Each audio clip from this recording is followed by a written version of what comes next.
Hello, दीपालीज cake part and रेसिपीमध्ये आपलं सगळ्यांचं स्वागत आहे. चला तर आज खूप दिवसांनी व्हिडिओ येत आहे, तर म्हटलं काहीतरी चटपटीत टाकावं.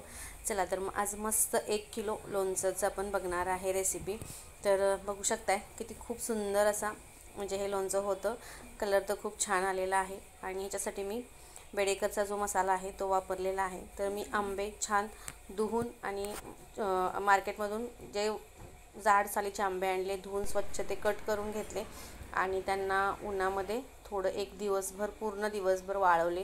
त्याच्यानंतर रात्री त्याच्यामध्ये 2 ते 3 चमचे मीठ घातलं, एक मोठा चमचा हळद घातली आणि हे सगळं जे मीठ आणि हळद आहे ते पूर्ण आंब्यांना लावून घेतलं, म्हणजे चोळून घेतलं आणि हे पूर्ण एक ओव्हरनाईट म्हणजे रात्रभर झाकून ठेवलं, जेणेकरून त्याला पाणी सुटेल. आणि हे पाणी काय टाकून द्यायचं नाही. तर ह्याच्यामध्ये आपण काय करायचं, हा बेडेकरचा जो तयार लोणचे मसाला आहे तो आपण पूर्ण 1 किलो पॅकेटला म्हणजे 1 किलो लोणच्याला एक पूर्ण पॅकेट टाकायचं आहे आणि 125 ग्रॅम मीठ असं प्रमाण आहे. तर मग हे पूर्ण जे आहे मसाला आणि मीठ हे पूर्ण आंबे आहेत त्याच्या फोडीनं पूर्ण लावून घ्यायचं आहे, छान असं एकजीव करून घ्यायचं आहे.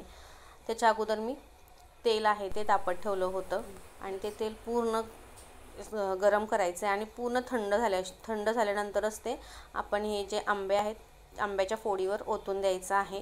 तर बघू शकताय कलर खूप सुंदर येतो आणि आलेला पण सुद्धा आहे. तर असं वाटतं की तोंडाला पाणी सुटतं की आत्ताच खाऊन घ्यावं, असं तयार लोणचं झालेलं आहे.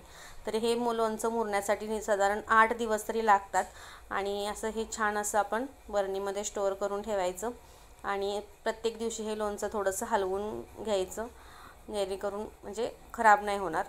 तर बघू शकताय खूप सुंदर असं झालेलं आहे. खूप दिवसांनी व्हिडिओ आलेला आहे, तर प्लीज मला लाईक सबस्क्राईब करा आणि लवकरात लवकर माझा चॅनल मॉनिटाईज